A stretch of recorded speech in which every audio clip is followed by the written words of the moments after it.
Good Friday morning time now, 9 o'clock. Here's what's still to come. Making a resolution and sticking to it. This hour, we've got tips on how to keep and reach your New Year's goal. We're talking, Yeah, if you're going to stick with your New Year's resolutions, it can be kind of hard. Yeah. Maybe your resolution is to try and do that. Yeah, we learned a new skill this year. Yeah, we did. How about you? All right, that's coming up. Stay with us. Well, yesterday we asked you about New Year's resolutions, and the top one for our viewers was to improve their health, followed by money management and a social media detox. Probably never a bad idea. Right.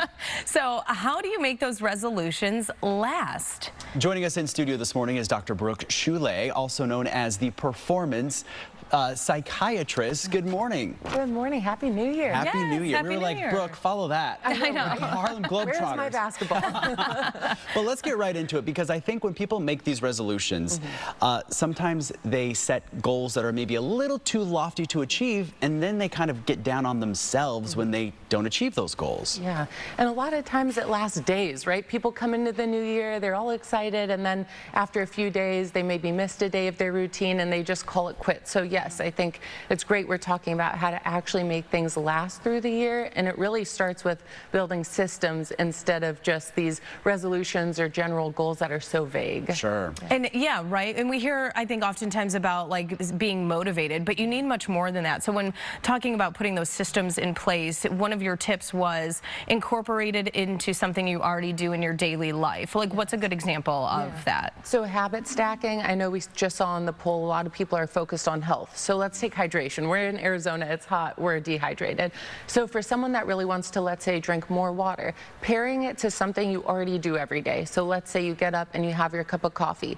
Tag on a full glass of water to the coffee you're already having so that you can add it to something that's consistent and something you're already doing every day. Okay, and do we aim for the big goal right away? No. So aim for things that are digestible, that are attainable. Don't set yourself up for failure. So again, going back to the health goal, a lot of people say, well, I'm going to go to the gym every day. Well, that might not be feasible. If you're going from 0 days to now you're trying to go 7 days, that might not happen. So let's start small. And if you can't get to the gym, can you still incorporate movement so you have that feeling of accomplishment or achievement at the end of the day?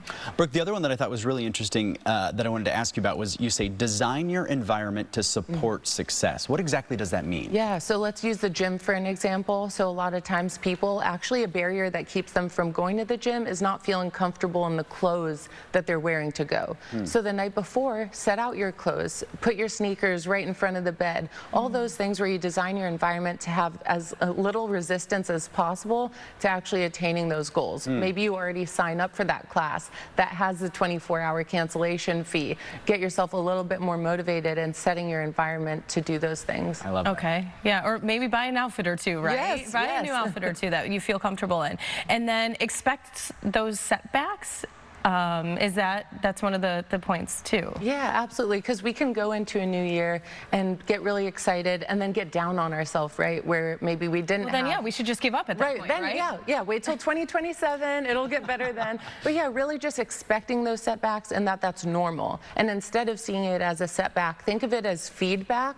Okay, now what am I taking away from this? Why did I miss that workout today? Could I have just walked for 10 minutes outside? And thinking about really using that as feedback to then set yourself up better the next day rather than calling it quits for the next 362 days. I like that. So right, if my goal was 4 days a week and I keep not hitting that goal, just drop it down and keep going. Yeah. And have a little bit of that self-reflection too, to kind of figure out why exactly didn't this happen. Exactly. All right, last but not least, I like this one. Tie your resolution to your identity, not outcomes. Oh, right. Because a lot of times motivation is temporary, right? We start the year motivated, but when we can really tie the things we want to do to who we are as a person and make it aligned with our identity, we're much more likely to carry those things out. So again, instead of I'm just going to quit social media and be motivated to do that, really think about, why do I want to be off social media? I like feeling present. And so because I like feeling present and that aligns with my identity, I'm going to make this intention to be off social social media